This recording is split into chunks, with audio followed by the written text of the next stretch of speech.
Hello friends, welcome to BusyMath channel. My name is Mirsha Khatun. I already discussed in my previous video about the what is pathology means and the introduction of cell injury. In this video, I am going to discuss about the definition of cell injury and causes of cell injury. So, please watch this video completely to understand this concept in the clear way. And if you like the video, then please press on the like button and comment in the comment box and share the video with your friends so that they should be also getting benefit. And I am doing this video in both Hindi and English. Okay, so let's start with the video discussing about the definition of cell injury.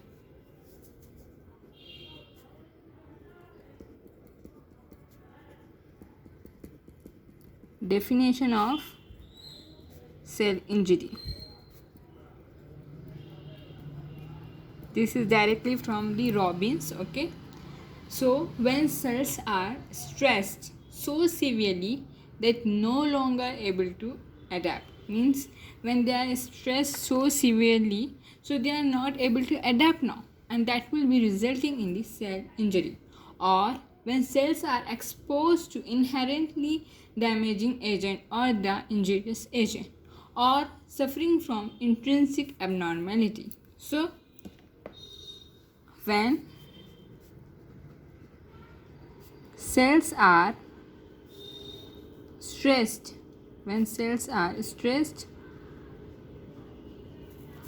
so severely, जब बहुत ज़्यादा sales को stress पड़ जाता है और cell वो चीज़ को अडेप्ट नहीं कर पाता है, उस मतलब वो माहौल में अपने आप को नहीं चेंज कर पाते, नहीं ढल पाता है वो माहौल में, जिस वजह जो माहौल जो चेंज हो रहा है उसके हिसाब से सेल अपने आप को नहीं चेंज कर पाता है, नहीं ढल पाता है, तो उसके वजह से क्या होता है, सेल में इंजरी हो जाती है. Okay, so that no longer able to adapt, or when cell encounters or exposed cells are exposed to inherently damaging agent. ये कौन सी भी डैमेजिंग और इंजूरियस एजेंट को जब सेल एक्सपोज होता है तो सेल में इंजरी होती है. और सफरिंग फ्रॉम इंट्रिंसिक एबनॉर्मेलिटी, अंदरूनी कोई प्रॉब्लम है, अंदरूनी कोई चेंजेस हैं, जैसे कि जेनेटिक एबनॉर्मेलिटीज, एंड उसके वजह से भी सेल इंजरी होती. तो इंट्रिंसिक एबनॉर्मेलिटी होने की वजह से भी सेल इंजरी होती है, सेल के अंदर ही कोई प्रॉब्लम है. So this will result in cell injury. Now going to discuss about the causes of cell injury.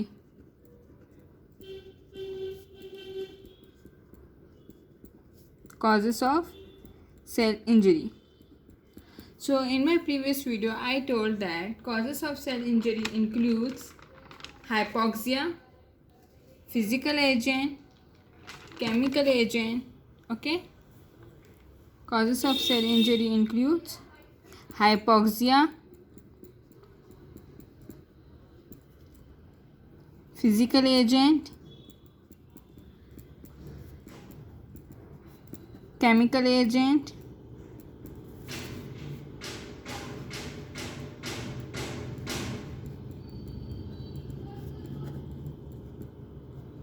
physical agent, chemical agent, infection, immunological cause,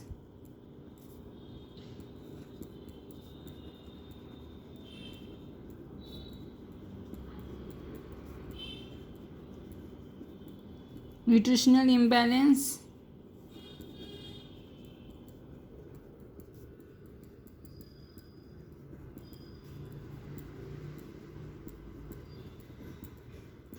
genetic problem,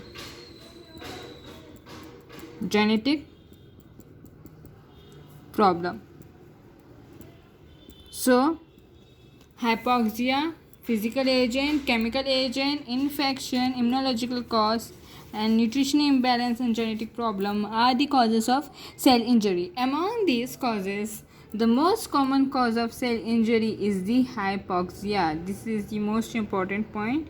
Remember, the most common cause of cell injury is hypoxia. Okay. So, hypoxia means what? Hypoxia means lack of oxygen. Oxygen की कमी हो जाना, reduced amount of oxygen. So that is hypoxia, and that will be resulting in the cell injury. So hypoxia is lack of oxygen. Okay, lack of oxygen is hypoxia, which is resulting in the cell injury.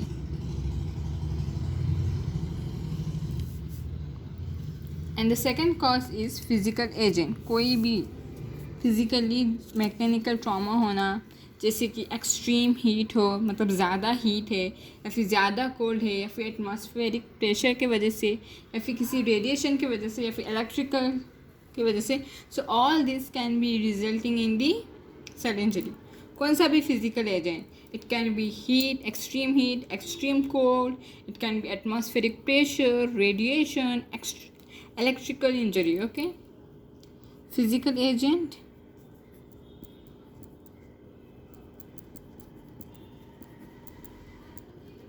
में है any mechanical trauma which can cause injury to the cell. Any mechanical trauma. Okay, so next cause is chemical agent. Any chemical substance in abnormal amount can cause cell injury. Abnormal amount में कोई भी chemical substance जो रहता है, that will be causing the cell injury. Chemical agent. Chemical agent. Okay. It can be cyanide, toxic poisoning, or arsenic, which can be toxic, or high dose of glucose. It can be toxic to the cells. So, the list of chemical agents which are causing the cell injury is actually limitless. Remember this point, that is the list of chemical agents.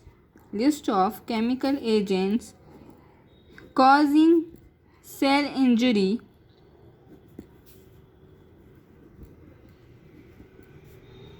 is actually the chemical agents which are causing cell injury is actually limitless. Okay, that is there are n number of, बहुत ज़्यादा chemical agents हैं जो कि cell injury cause करते हैं, बहुत ज़्यादा, limitless है. That high dose of glucose can be toxic, cyanide poisoning example can be high dose of glucose can be toxic, and cyanide poisoning or cyanide poisoning, arsenic can be toxic. Okay, so next cause is infection. Infection can be by viral, can be bacterial, can be protozoal, can be parasitic. Okay, the fourth cause is infection. Infection can be viral, bacterial, protozoal, and parasitic. Okay, fungal, parasitic, protozoal, any infection. Okay, now coming to immunological cause. Immune system, as we know, the immune system is very important for our body as it protects our body, okay, from different harmful endogenous as well as exogenous agents. Okay, as we know that कि हमारे लिए जो हमारा जो immune system है बहुत ही ज़्यादा important है. वो हमारी बॉडी को बचाता है बाहर के हार्मफुल एजेंट से भी, बाहर के जो भी खतरा है यानी इंजीडियस एजेंट, कौन से भी इन्फेक्शन से भी, और अंदर के भी एजेंट से भी.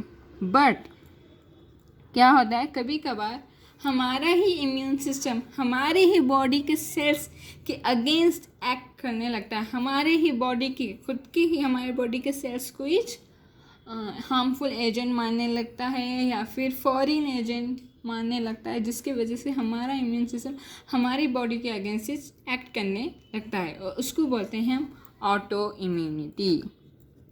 Autoimmunity results in cell injury in which our own immune system is acting against our own cells.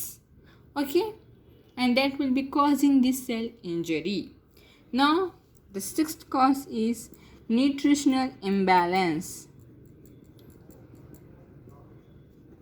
Nutritional imbalance. Nutritional imbalance can be overnutrition, can be undernutrition. Remember this point, this is the most important point, that is both undernutrition and overnutrition can cause cell injury. Undernutrition, that is the malnutrition, and overnutrition, okay? So, this is the important point, that both undernutrition, that is the malnutrition,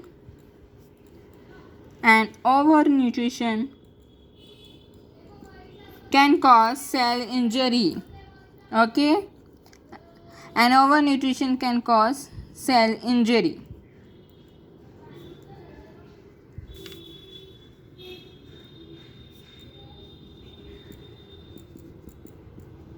In developing country, malnutrition is the important cause of cell injury. In developed country, that is the Western country, overnutrition.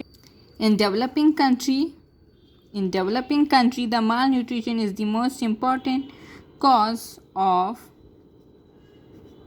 injury. Malnutrition is the most important cause of cell injury. Whereas in developed countries, that is the Western countries, the most important cause of cell injury is overnutrition.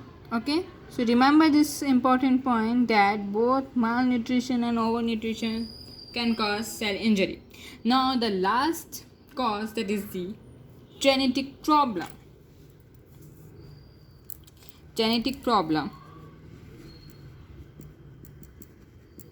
That is, for example, we can take Down syndrome, we can take Turner syndrome. Okay, so this is all because of the genetic problem which is occurring. For example, take Down syndrome. We know that in Down syndrome it is trisomy 1021. Down syndrome, trisomy 21. That is, the chromosome 21 is 3 in number instead of 2. Normally we have 2 chromosomes, but here the chromosome 21 is 3 in number. It is 3 in number instead of 2, and this is resulting in the genetic problem. Okay, and this is the causing the cell injury. Now the second cause of this is mutation in the enzymes. Enzyme mutation is taking place, so enzyme cannot function properly, and as the enzyme is not functioning properly, the cell cannot function properly, and that will be resulting in the cell injury and cell damage. तो genetic problem हो सकते हैं Down syndrome, Turner syndrome, Marfan syndrome. Okay, so हमें मालूम है down syndrome में trisomy 21 है. इसका मतलब ये है कि क्रोमोसोम 21 3 नंबर में है इंस्टेड ऑफ 2. नॉर्मली हमारा क्रोमोसोम 2 नंबर में रहता है, बट ट्राइसोमी 21 में क्या है, हमारा क्रोमोसोम 3 मतलब 3 नंबर में है, and that will be resulting in the genetic problem. और दूसरा कॉज क्या हो सकता है, म्यूटेशंस. आप लोगों को मालूम होना चाहिए कि म्यूटेशंस भी हमारे बॉडी में चेंजेस लाते हैं. तो mutations which are taking place of enzymes में अगर म्यूटेशंस हुई तो क्या होता है, enzyme can not function properly. Enzyme अपना काम नहीं कर पाता है ढंग से. एंजाइम जब फंक्शन नहीं कर पाता है प्रॉपरली तो क्या होता है, सेल फंक्शन नहीं कर पाता है properly. Cell can not function properly. Okay, पहले तो अगर म्यूटेशन हो गई तो एंजाइम फंक्शन नहीं कर पाता है, ढंग से अपना फंक्शन नहीं कर पाता है पूरा, जिसकी वजह से एंजाइम नहीं कर पा रहा है तो सेल नहीं कर पाता है, सेल नहीं कर पाता है तो सेल इंजरी हो जाती है और सेल डैमेज हो जाता है. So these are the 7 causes which are occurring and causing the cell injury. Okay, so what are the 7 causes? First we will revise, then we will be discussing in detail about the hypoxia as it is the most common cause of cell injury. So hypoxia oxygen की कमी की वजह से होता है, physical agent कोई भी बाहर से मैकेनिकल ट्रॉमा के होने की वजह से होता है, chemical agent because of the chemical agents limitless and कुछ भी, साइनाइड पॉइजनिंग, आर्सेनिक पॉइजनिंग, कौन से भी केमिकल एजेंट की वजह से. इन्फेक्शन, कोई भी इन्फेक्शन वायरल से हुआ हो, बैक्टीरिया से हुआ हो, प्रोटोजोआ से हुआ हो या फिर पैरासाइटिक इन्फेक्शन है ना, तो कौन सा भी इन्फेक्शन इंजरी कॉज करता है. इम्यूनोलॉजिकल कॉज में ऑटो इम्यूनिटी, जिसमें हमारा खुद का इम्यून सिस्टम हमें बॉडी के अगेंस्ट, सेल्स के अगेंस्ट एक्ट करता है. न्यूट्रिशनल इम्बैलेंस, अंडर न्यूट्रिशन और ओवर न्यूट्रिशन दोनों भी हार्मफुल हैं, दोनों भी सेल इंजरी कॉज कर सकते हैं. डेवलपिंग कंट्री में माल न्यूट्रिशन है, that is under nutrition. Developed country में ओवर न्यूट्रिशन है. माल न्यूट्रिशन मतलब न्यूट्रिशन की कमी, ओवर न्यूट्रिशन मतलब हद से ज़्यादा न्यूट्रिशन ले रहे हैं वो, जो कि ज़रूरत नहीं है. कोई भी चीज़ ज़्यादा कम और ज़्यादा बुरी रहती है, इसलिए एक लिमिट होना चाहिए. Genetic problem, down syndrome, Turner syndrome, mutations, enzymes की म्यूटेशन हो जाने की वजह से एंजाइम ढंग से फंक्शन नहीं कर पाते हैं, जिसकी वजह से सेल फंक्शन नहीं कर पाता है, resulting in the cell injury. Okay, now discussing about the hypoxia in detail as it is the most common cause of cell injury. Hypoxia किन किन रीजन्स के वजह से होती है, पहले तो हमें मालूम ही है hypoxia क्या है. Hypoxia is nothing but it is the reduced amount of oxygen or lack of oxygen. Okay, reduced amount of oxygen. Now second, there are the 3 causes of hypoxia. Remember, there are 3 causes of hypoxia. The first cause is ischemia. The second cause is hypoxemia. And the third cause is decreased oxygen carrying capacity of blood. Decreased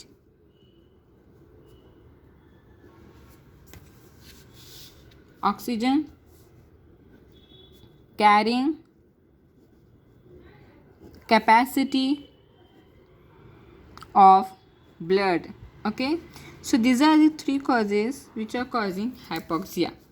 First we are going to discuss about the ischemia. Ischemia का मतलब क्या है? Blood का जो flow है वो कम हो जाना, that is the reduced blood flow. Blood flow जो है वो कम हो जाता है and that will be resulting in the ischemia. Example ले लो, एथेरोस्क्लेरोसिस.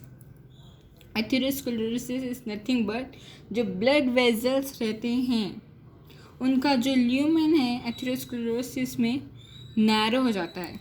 एथेरो मतलब it is related with the blood vessel and sclerosis मतलब narrowing.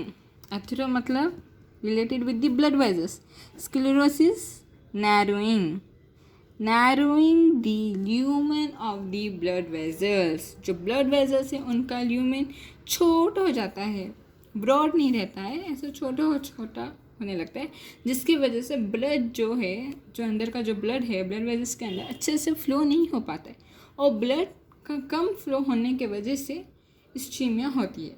Okay, narrowing of the blood vessels resulting in the ischaemia and that will be resulting in the myocardial infarction. Okay, that will be resulting in the myocardial infarction. इसको अगर necrosis जब मैं necrosis अपनी आने वाली videos में पढ़ाऊँगी तो उससे अपन रिलेट कर सकते हैं कि मायोकार्डियल इन्फार्क्शन में कोएगुलेटिव नेक्रोसिस होती है और कोएगुलेटिव नेक्रोसिस इस्कीमिया की वजह से होती है, that is the blood flow की कमी की वजह से होती है। कोएगुलेटिव नेक्रोसिस एक टाइप ऑफ नेक्रोसिस है। जब मैं नेक्रोसिस आने वाली वीडियोस में पढ़ाऊँगी तो उसमें क्या होता है, ब्लड फ्लो कम हो जाता है। जब ब्लड फ्लो कम हो जाता है तो हार्ट तक ब्लड फ्लो नहीं जा पाता है और हार्ट में दैट इज़ क्या होता है, मायोकार्डियल इन्फेक्शन हो जाता है। एंड मायोकार्डियल इन्फेक्शन होने की वजह से, मायोकार्डियल इन्फेक्शन में कौन सी नेक्रोसिस हुई बोले तो कोएगुलेटिव नेक्रोसिस हुई। ये एज ए MCQ पूछा जा सकता है और ये बहुत ही ज़्यादा इम्पोर्टेंट एग्जाम्पल भी है मायोकार्डियल इन्फेक्शन कोएगुलेटिव नेक्रोसिस का। Okay, so remember this point, myocardial infection is related with coagulative necrosis. Coagulative necrosis होती है मायोकार्डियल इन्फेक्शन में। जब मैं अपनी नेक्रोसिस की वीडियो में बताऊंगी, समझाऊंगी आने वाली वीडियोस में, तो अच्छे से समझाऊंगी। अब आएगा हाइपोक्सीमिया के बारे में। हाइपोक्सीमिया क्या है, इसमें भी आप वर्ड से रिलेट कर सकते हैं। ईमिया मतलब it is related with the blood. Anaemia हो, ब्लड की कमी होगी, so like that. So blood में ऑक्सीजन की कमी हो गई, reduced amount of oxygen in the blood, reduced amount of oxygen in blood, blood में reduced amount of oxygen in blood। Okay, hypoxaemia. इसके कॉजेज़ क्या हो सकते हैं, इसके कॉजेज़ हो सकते हैं डिक्रीज इंस्पायर्ड एयर, मतलब जो अंदर हम एयर ले रहे हैं उसकी कमी हो गई है और ये कहाँ होता है, हाई एल्टीट्यूड्स में होता है। सो हाइपोक्सीमिया के कॉजेज़ देख रहे हैं। इसका फर्स्ट कॉज जो हो सकता है वो है डिक्रीज्ड इंस्पायर्ड एयर। इसका मतलब ये है जो हम एयर अंदर ले रहे हैं उसकी कमी हो गई है, जो कि हाई एल्टीट्यूड्स में होता है, हाई एल्टीट्यूड्स। सेकेंड कॉज है इसका हाइपोवेंटिलेशन। हाइपोवेंटिलेशन में क्या होता है, कार्बन डाइऑक्साइड जो है वो अंदर ज़्यादा रहती। हमारी बॉडी में जो कार्बन डाइऑक्साइड है उसका एक्यूमुलेशन होने लगता है, अंदर ज़्यादा बढ़ने लगती है कार्बन डाइऑक्साइड हमारी बॉडी के अंदर। Okay, and that will be resulting in the respiratory damage, resulting in respiratory depression, resulting in the hypoxemia. Hypoventilation is means carbon dioxide accumulation। और ये क्यों होता है, ये इसलिए होता है क्योंकि हमारा जो मेडुला में जो रेस्पिरेटरी है सेंटर, उसका डिप्रेशन होने लगता है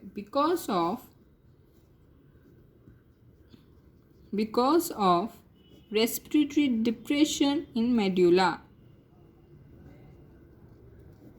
respiratory depression in medulla, medulla में जो रेस्पिरेटरी सेंटर है उसका डिप्रेशन होने लगता है, जिसकी वजह से हम जो ऑक्सीजन जो ज़्यादा लेते हैं और जो बाहर कार्बन डाइऑक्साइड देते हैं वो नहीं हो पाता है। हम बाहर ज़्यादा से ज़्यादा कार्बन डाइऑक्साइड नहीं दे पा रहे हैं और सही से ऑक्सीजन अंदर नहीं ले पा रहे हैं, जिसकी वजह से क्या होता है, हमारी बॉडी के अंदर ही कार्बन डाइऑक्साइड का एक्यूमुलेशन होने लगता है। हमारी बॉडी के अंदर ही कार्बन डाइऑक्साइड एक्यूमुलेट होने लगती है, भरने लगती है, जिसकी वजह से ही हमारी ब्लड में ऑक्सीजन की कमी होने लगती है और हाइपोक्सीमिया हो जाता है। So this is the second cause of hypoxaemia. Third cause is ventilation defect.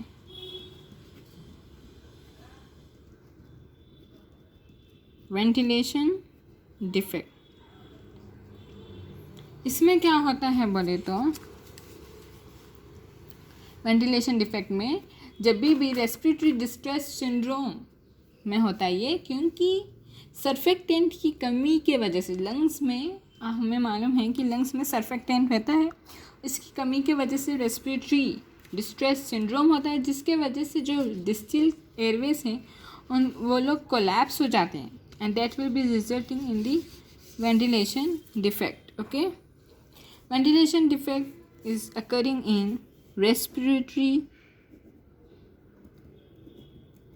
distress syndrome. It is related with the respiratory distress syndrome आप लोगों को मालूम होना चाहिए रेस्पिरेटरी डिस्ट्रेस सिंड्रोम में सर्फेक्टेंट की कमी हो जाती है, लैक ऑफ सर्फेक्टेंट, ओके, जिसके वजह से हम लोग डिस्टिल एयरवेज हैं उनका कोलैप्स हो जाता है। उनका कोलैप्स होने की वजह से हम सफिशिएंट गैसेस एक्सचेंज नहीं कर पाते हैं और वेंटिलेशन डिफेक्ट हो जाता है। Collapse of distil Airways,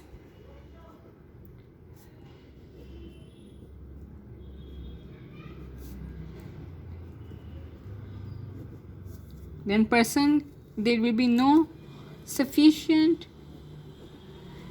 gaseous exchange,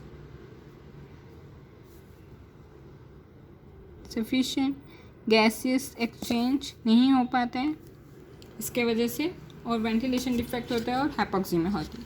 perfusion defect is the fourth cause causing the hypoxemia.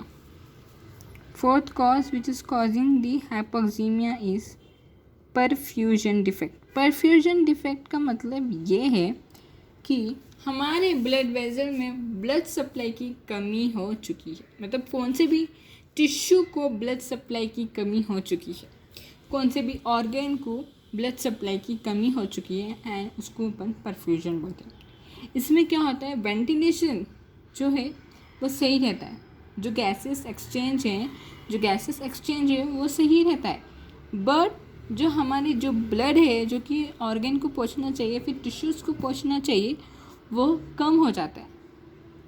ये होता है इस डिफेक्ट में, परफ्यूजन डिफेक्ट। उसका मतलब ये है decrease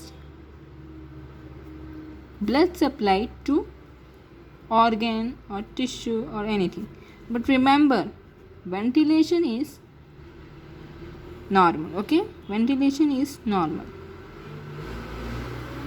Now in this case ventilation is okay, that is it is normal, but the lung does not have sufficient blood supply. Lung के अंदर जो गैसेस एक्सचेंज हो रहे हैं वो नॉर्मल है, बट लंग को ब्लड सप्लाई अच्छे से नहीं हो रही है। इसके वजह से क्या होता है, there may be area where we have plenty of gas but they can't go into the blood vessel because there is not enough blood vessel in those area, blood supply in those area, okay. So this is the case. So these are the 4 causes which are causing the hypoxemia. So let's see what are the first one is which is causing hypoxemia is decreased inspired air, जो हम air अंदर लेते हैं उसकी कमी होना, hypoventilation, carbon dioxide का accumulation होना, मतलब ऑक्सीजन को अंदर हम कम ले रहे हैं और कार्बन डाइऑक्साइड को बाहर कम छोड़ रहे हैं। कार्बन डाइऑक्साइड को बाहर कम छोड़ने की वजह से कार्बन डाइऑक्साइड बॉडी के अंदर ही भरती जा रही है, कार्बन डाइऑक्साइड का एक्यूमुलेशन हो रहा है। हाइपोवेंटिलेशन, वेंटिलेशन की कमी हो रही है। वेंटिलेशन डिफेक्ट, इसमें गैसेस एक्सचेंज की प्रॉब्लम है, that is as in the case of respiratory distress syndrome, lack of surfactant के वजह से। अब आते हैं फोर्थ कॉज पे इस परफ्यूजन डिफेक्ट, इसमें ब्लड सप्लाई की कमी हो गई है। वेंटिलेशन तो नॉर्मल है पर ब्लड सप्लाई की कमी होगी। अब आते हैं अपन थर्ड कॉज पे, जो कि कॉज करता है hypoxia, and that is decreased oxygen carrying capacity, okay, decreased oxygen carrying capacity.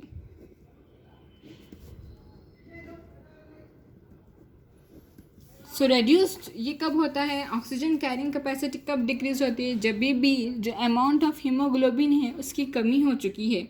Haemoglobin की जब कमी हो चुकी है तो haemoglobin can't bind to the oxygen, so oxyhaemoglobin नहीं फॉर्म होगा।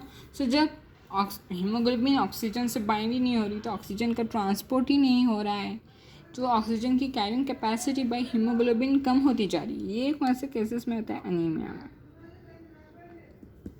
अनीमिया मतलब हीमोग्लोबिन की कमी होना। हीमोग्लोबिन की कमी होने की वजह से ही ऑक्सीजन ढंग से ट्रांसपोर्ट नहीं कर पा रही है। जो कैरिंग कैपेसिटी है ऑक्सीजन की हीमोग्लोबिन की वजह से, क्योंकि हमें मालूम है कि ऑक्सीजन और हीमोग्लोबिन बाइंड होके ऑक्सी हीमोग्लोबिन फॉर्म होता है और ऑक्सीजन ट्रांसपोर्ट होती है, बट ये नहीं हो पा रहा है।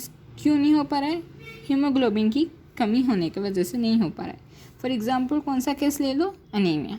सो ये भी हाइपोक्सिया में रिजल्ट करती है, क्योंकि इसमें भी ऑक्सीजन की कमी होती है। और आरबीसीज का ब्रेकडाउन, ज़्यादा हो रहा है, दैट इज़ हेमोलाइटिक एनीमिया ले लो, इसमें आरबीसी ज़्यादा ब्रेक डाउन हो रहे हैं। सो वहाँ पे भी आरबीसी अगर ज़्यादा ब्रेक डाउन होंगे तो हीमोग्लोबिन जो ऑक्सीजन की कैरिंग कैपेसिटी है हीमोग्लोबिन के उससे वो कम हो जा रही है। इसमें भी क्या होता है, एनीमिया, मतलब ऑक्सीजन कैरिंग कैपेसिटी डिक्रीज हो जाती है। हीमोलाइटिक एनीमिया, ये भी दूसरा जो केस है वो हीमोलाइटिक एनीमिया से रिलेटेड है। Okay, so these are the causes which are causing the hypoxia. Hypoxia most common cause है जो कि सेल इंजरी कॉज करता है, इसलिए इसको दिमाग में और डिटेल में पढ़ना बहुत ज़्यादा ज़रूरी है। That is it is because of the ischemia, it is because of the hypoxemia, and it is because of the decreased oxygen carrying capacity by hemoglobin. So because of these reasons hypoxia हो रहा है। और बाकी के जो 7 causes हमने पहले पढ़े थे उन लोगों के वजह से that are the causes which are causing the cell injury. Okay, so आने वाली वीडियो में, नेक्स्ट वीडियो में हम डिस्कस करेंगे mechanism of cell injury. Okay, if you like the video then please share it with your friends. अगर आपको मेरा video अच्छी दिख रही है तो आप अपने दोस्तों के साथ शेयर करें, उन लोगों को भी भेजें ताकि सबका फ़ायदा हो, क्योंकि मैं वीडियोस अच्छे से प्रिपेयर करती हूँ ताकि सबका फ़ायदा हो। क्योंकि पैथो एक ऐसा सब्जेक्ट है, पैथोलॉजी, जो कि हम सबको टफ दिखता है, ऐसा दिखता है नहीं हो पाएगा। ख़ास करके मैं रॉबिन्स में से पढ़ ले के नोट्स बनाती हूँ, ईजी वे में पढ़ाती हूँ, सो दैट कि हमें आसानी से समझ में आ जाए। इसलिए आप दूसरे दोस्तों तक शेयर करें ताकि सबका बेनिफिट हो। एंड अगर आपको ये वीडियो अच्छी लगी तो लाइक बटन पे प्रेस कर दें, क्योंकि इससे मुझे भी मोटिवेशन मिलता है, हाँ लोगों को वीडियोस अच्छी दिख रही हैं, उनको हेल्प मिल रही है मुझसे। इसलिए लाइक बटन पे शेयर कर दें और कमेंट भी कर दें और सब्सक्राइब भी कर दें चैनल को, बेल आइकन को प्रेस भी कर दें ताकि तभी मैं वीडियो डालूँ आप तक पहुँच जाए। Subscribe the channel and press the bell icon. Thank you.